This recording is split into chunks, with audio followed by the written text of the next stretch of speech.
Bangladesh cricket বোর্ডের নির্বাচন এবং সমসাময়িক ক্রিকেট বিষয় নিয়ে আলোচনা করতে আজ আমাদের সঙ্গে স্টুডিওতে আছেন সিনিয়র ক্রীড়া সাংবাদিক সেকান্দার আলী। সেকান্দার ভাই, আপনাকে স্বাগত জানাচ্ছি। ধন্যবাদ আপনাকে। আমরা ক্রিকেট বোর্ড নির্বাচন নিয়েই একটু কথা বলি। প্রথমে একেবারে শেষ, যত সময় ঘনিয়ে আসছে তত এই ক্রিকেট বোর্ড নির্বাচন মানে আমরা যেটা বলি যে সিরিয়াল, মেগা সিরিয়াল, মানে নাটকের পর নাটক আমরা দেখতে পাচ্ছি। এখন পর্যন্ত আপনার অবজারভেশনটা কি? দেখেন, আপনি প্রথম থেকে দেখেছেন নাটক, সেই নাটক এখন চলে গেছে নোংরামের পর্যায়ে। নাটক একটা পর্যায় পর্যন্ত থাকে, সেটা গ্রহণযোগ্য হয় সামাজিকভাবে, যারা প্রাতিষ্ঠানিক থাকে সেই প্রাতিষ্ঠানিকভাবে গ্রহণযোগ্য হয়, কিন্তু যখন নোংরামি পর্যায়ে চলে যায় তখন কিন্তু সেটা কারোর জন্যই শুভ ফল বয়ে আনে না। এবং বাংলাদেশের ক্রিকেটের ক্ষতিগ্রস্ত করার জন্য, ক্রিকেটকে ধ্বংস করার জন্য, পিছিয়ে দেওয়ার জন্য যত রকমের অপকর্ম আছেন, এই অপকর্মগুলো করছে। আপনারা দেখেন কারা এখন, কাদেরকে ঘিরে এই অপকর্মগুলো হচ্ছে। বাংলাদেশের ক্রিকেটার কিন্তু তারা লিজেন্ডারি ক্রিকেটার ছিলেন। এখন এখানে কে প্রেসিডেন্ট হতে চান? আমিনুল ইসলাম বুলবুল, তামিম ইকবাল, তার সঙ্গে আছেন ফারুক আহমেদ। তো তারা কিন্তু প্রত্যেকে এক একজন ক্যাপ্টেন, এক একজন লিজেন্ড ক্রিকেটার তাদের সময়ের। যদি তাই হন তো তাদের উচিত যে এই যে এখন যেগুলি হচ্ছে সেগুলি থেকে বের হয়ে এসে একটা সুশৃঙ্খল সুষ্ঠু জায়গায় এই নির্বাচনটাকে নিয়ে যেতে পারতেন বা তারা, কিন্তু তারা সেটা না করে যেটা হয়েছেন, এটা থার্ড পার্টি, তাদের পেছনে যে শক্তিটা রয়েছে সেই পেছনের শক্তিটাকে কাজে লাগিয়ে আপনার নির্বাচনটাকে কলুষিত করার জন্য যত রকমের পথ রয়েছে সেই পথটা তৈরি করে দিয়েছে। এখন আমরা যেটা জানতে পারছি যে আগামীকাল তামিম ইকবাল প্যানেল, যেটা সেই তামিম ইকবালের প্যানেলের ম্যাক্সিমাম লোকজন মনোনয়ন প্রত্যাহার করতে পারে। কালকে হচ্ছে মনোনয়ন প্রত্যাহারের দিন। সেই ক্ষেত্রে নির্বাচনের আসলে সমীকরণটা কি দাঁড়ায়? দেখুন, এখানে তো ডামি প্রার্থীর অভাব নেই। 30 জন ফর্ম জমা দিয়েছেন, অর্থাৎ মনোনয়ন জমা দেওয়া যে এখান থেকে যদি 10 জন কিংবা 12 জনও প্রত্যাহার করে নেয় তাহলে কিন্তু আরও 12 জনের বেশি থাকে। তো তারা ওখান থেকে নির্বাচিত হয়ে যাবে। এখান থেকে কেউ সুযোগ নেবেন, কেউ সুবিধাটা ভোগ করবেন, কারণ সবাই তো দিন শেষে লোভী, আমরা যেটা বলবো লোভী। আমাদের ভেতরে এই জায়গায় লোভ না থাকলে এরকম কিন্তু হয় না। আপনি দেখে থাকবেন ফারুক ভাই যখন এখান থেকে চলে যায়, বের করে দেওয়া হয় তাকে, তখন তার প্রচুর সাক্ষাৎকার দিয়েছেন এই মিডিয়াগুলিতে। তিনি বলছেন ডিরেক্টর পদে কি এমন মধু রয়েছেন যে সবাই এখানে আসতে চায়। তাহলে আমি এখন প্রশ্ন করি, কি মধু আছে ভাই আপনি এখন আসতে চাচ্ছেন এখানে? এত কিছু হওয়ার পরেও ন্যূনতম যদি মানুষের মানে থাকে, আত্মসম্মান বোধ থাকে, কেউ তো আসতে চাইবে না। আপনি এই যা কিছু ঘটেছে সবাই জানি আমরা দেশে, একই এখন ধরেন বুলবুল ভাই আছেন T20 ইনিংস থেকে long innings, Tamim Iqbal same thing, একই কাজ করেছেন। তাহলে কে ভালো? কেউ ভালো এখন দেখছি না। এখন কথা হচ্ছে যে নির্বাচনটা তারপরে যদি ফেয়ার হতো, একটা ডিসিপ্লিনের মধ্যে থাকতো, তাহলে বাংলাদেশের ক্রিকেটের জন্য যারা এই পরিবর্তন আমরা দেখতে চাই, যে বিগত যে 15 বছর একটা সরকারের ব্যবস্থা ছিল, সেই সরকার ব্যবস্থাকে পরিবর্তন করে নতুন যে ব্যবস্থা চালু করতে চেয়েছিলেন তারা, যে মানুষ কথা বলবে, মানুষ তার মত প্রকাশ করবে, একটা নিরপেক্ষ নির্বাচন হবে, তারপরে এখানে কি দুর্নীতি, উচ্ছৃঙ্খল কোনো কিছু পরিবেশ থাকবে না। কিন্তু আমরা দেখছি গত 15 বছরকে ছাপিয়ে যাচ্ছেন। এখন এই যে 15 বছরকে ছাপিয়ে যাওয়া, এটা আপনি কি দৃষ্টান্ত স্থাপন করে যাচ্ছেন? একটার পর একটা আইনিতে যাচ্ছেন। আমরা জানতে পারছি যে রাতের মিটিং হচ্ছে, গভীর রাত পর্যন্ত মিটিং হচ্ছে, সেই মিটিং শেষে হুমকি ধামকি হচ্ছে।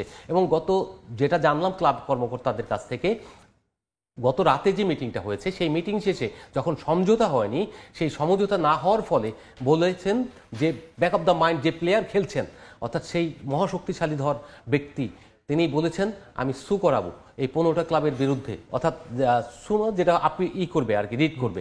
সেই রিটটা তিনি ঠিকই করালেন, কাকে দিয়ে? ফারুক আহমেদকে দিয়ে। এই ফারুক আহমেদ কিন্তু দুদকে নিয়েছিলেন এই ক্লাবগুলোকে। ভাই, আপনি যখন 7টা ক্লাব দাবি করেছিলেন তখন তারা দেয়নি, সেখান থেকে দ্বন্দ্বের সূত্রপাত। আজকে এই দ্বন্দ্বকে ক্যারি করে নিয়ে আসলেন কোথায়? নির্বাচন পর্যন্ত।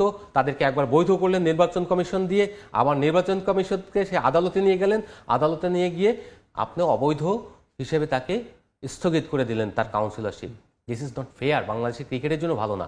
এটা সারা বিশ্বে যাচ্ছে। বাংলাদেশে কি হয়, কি নোংরামি পর্যায়ে চলে গেছে, সেটা সারা বিশ্ব দেখছে। সেই ক্ষেত্রে কি কোনো স্যাংশনের আপনি শঙ্কা, ভয়ের জায়গা দেখেন কিনা? আপনি যে মহাশক্তিশালী যে সূত্রের কথা বলছেন, আমরা সবাই মোটামুটি একটা একটা একটা শুরু থেকে একটা পরিষ্কার ব্যাপার যে এই বিসিবি নির্বাচনে বিএনপি এবং সরকার একটা মুখোমুখি অবস্থানে। কিছুদিন আগে একটা প্রেস কনফারেন্সে আমি সেটা যুব ক্রীড়া উপদেষ্টা তাকে জিজ্ঞাসাও করেছিলাম যে এই মুখোমুখি অবস্থানটা, এবারের নির্বাচনটা আমরা একটু অন্যরকম ভাবে দেখতে চেয়েছিলাম বাংলাদেশ ক্রিকেট বোর্ডের, এই মুখোমুখি অবস্থানটাকে আপনি কিভাবে মূল্যায়ন করেন? তিনি বলেছিলেন এইটা নির্বাচনে থাকবেই, বাংলাদেশের যে কোনো পর্যায়ে নির্বাচনে এরকম এই মুখোমুখি অবস্থান অর্থাৎ পলিটিক্যাল এরকম ইনভলভমেন্টটা কিছুটা হলেও থাকবে। আপনি এখানে কোনো স্যাংশনের মানে শঙ্কার জায়গা দেখেন কিনা?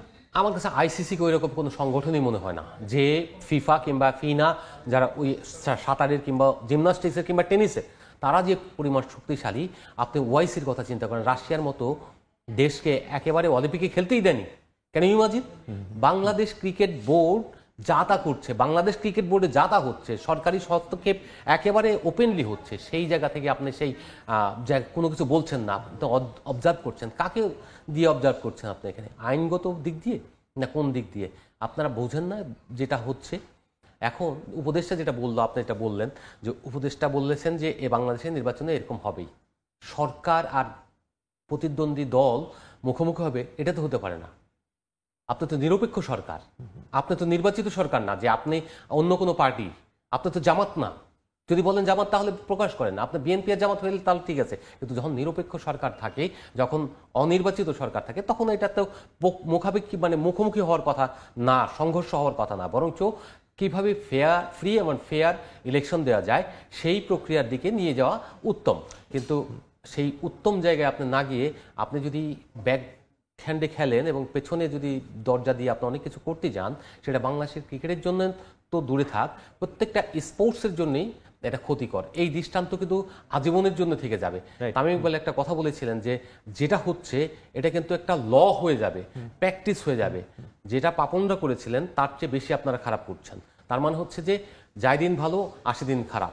আবার যখন এইটা পরবর্তীতে অন্য কেউ আসবে, তারাও কিন্তু এই ব্যাড প্র্যাকটিস বা ম্যাল প্র্যাকটিস এটা করতে থাকবে। জি, এটা মোটেও আসলে এক্সপেক্টেড না। সংযুক্ত আরব আমিরাতে বাংলাদেশ দল রয়েছে, এশিয়া কাপের পরে দেশে ফেরেনি, সেখানে আরো সিরিজ রয়েছে, একটা টি-20 সিরিজ, একটা ওডিআই সিরিজ আফগানিস্তানের বিপক্ষে। বাংলাদেশ দল এই সিরিজটা থেকে কি পেতে চাইবে আফটার এশিয়া কাপ? দেখুন, বাংলাদেশ দল অবধারিতভাবে আফগানিস্তানকে ক্লিন সুইপ করতে চাইবে, মানসিকভাবে তারা সেইভাবে হয়তো প্রস্তুত নিয়ে রেখেছে প্রস্তুতি। 6টা ম্যাচে কি এটা পসিবল? পসিবল তো অবশ্যই না, কারণ আফগানিস্তানের একটা হোম কন্ডিশন, কারণ তারা নিয়মিত ওখানে খেলে। আর একটা ব্যাপার হচ্ছে তারা এশিয়া কাপে ভালো করতে পারেনি, গ্রুপ পর্ব থেকে বাদ পড়েছে, তাদের একটা জেদ রয়েছে। রশিদ খানের অ্যাটিটিউড তো আমরা দেখেছি যে কি করতে পারে, এবং তারা মনে করে যে তারা দক্ষিণ এশিয়া না এশিয়ারই দ্বিতীয় সেরা দল। তো যে দল এরকম টি-20তে স্পেশালি, তো সেই দল তো চাইবেই বাংলাদেশকে উল্টো ঘুরিয়ে দিতে। বাংলাদেশের জন্য এটা নেতিবাচক হলো এই কারণে, আফগানিস্তান দেশে ফিরে কিছুদিন বা দেশে বা যেখানে হোক ফিরে বিশ্রাম নিতে পেরেছে, এই করতে পেরেছে। বাংলাদেশ কিন্তু মরুভূমিতেই অবস্থান করছে, এবং এখানে তার কিন্তু বিশ্রাম নিলেও ওই মরুভূমির যে তাপ, লম্বা সফর, এই সফরটা কিন্তু আরো লম্বাই হলো। খুব ছোট্ট করে জানতে চাই জাকের আলীর ক্যাপ্টেন্সিকে কিভাবে মূল্যায়ন করবেন, কারণ এই টি-20 সিরিজটা তো আমরা জাকের আলীর কাছেই নেতৃত্বটা দেখছি। হ্যাঁ, টি-20 সিরিজেও তিনি ভাইস ক্যাপ্টেন ছিলেন, সেহেতু নেতৃত্বটা তার হাতেই চলে গিয়েছে লিটন না থাকাতে। জাকির আলীকে অনেক বেশি ফ্লেক্সিবল হতে হবে, এবং তিনি বিং এ ক্যাপ্টেন, তিনি চান কিপিং করতে। আমার মনে হয় যে কিপিংটা সোহানের কাছে ছেড়ে দিলে তিনি ভালো করবেন, কারণ তিনি যদি কিপিংটা ওই সময় ছাড়তেন তাহলে ফিল্ডিং, সোহান কিন্তু ফিল্ডিংটা অনেক বেশি ভালো করে, তো সেই ক্ষেত্রে ভালো হতো। ওনার ফিল্ডিংটা কিন্তু বিশেষ করে কিপিংটা কিন্তু অতটা আহামরি না। তো আশা করবো যে এই সিরিজে সোহানের যদি খেলেন, সোহানকে আপনি কিপিংটা দিবেন অ্যাজ এ ক্যাপ্টেন হিসেবে। দলের প্রতি আপনার স্যাক্রিফাইস করা একটা নৈতিক দায়িত্ব। তাছাড়া অভিজ্ঞতার কম থাকার কারণে আপনার বোলিং সাফল বলেন, অন্য কিছু বলেন, লিটনের মতো পারবে না আমার যতটুকু ধারণা। তবে বাইরে থেকে যদি ডিরেকশনটা ঠিক মতো দেওয়া যায় বা পেতে পারেন, তাহলে আমার মনে হয় যে কিছুটা ঘাটতি অর্থ পুষিয়ে নেবে। একটা ভালো দিক হলো যে তিনি ভাইস ক্যাপ্টেন হিসেবে একটু তৈরি হয়ে উঠছেন, এই তৈরি হওয়াটা সামনে কাজে লাগবে। রাইট, ধন্যবাদ আপনাকে আমাদের স্টুডিওতে এসে সময় দেওয়ার জন্য। দর্শক, বাংলাদেশ ক্রিকেট বোর্ডের নির্বাচন এবং বাংলাদেশ দলের সামনের যে সিরিজ রয়েছে সেগুলো নিয়ে কথা বলতে আমাদের সঙ্গে স্টুডিওতে উপস্থিত হয়েছিলেন সিনিয়র ক্রীড়া সাংবাদিক সেকান্দার আলী।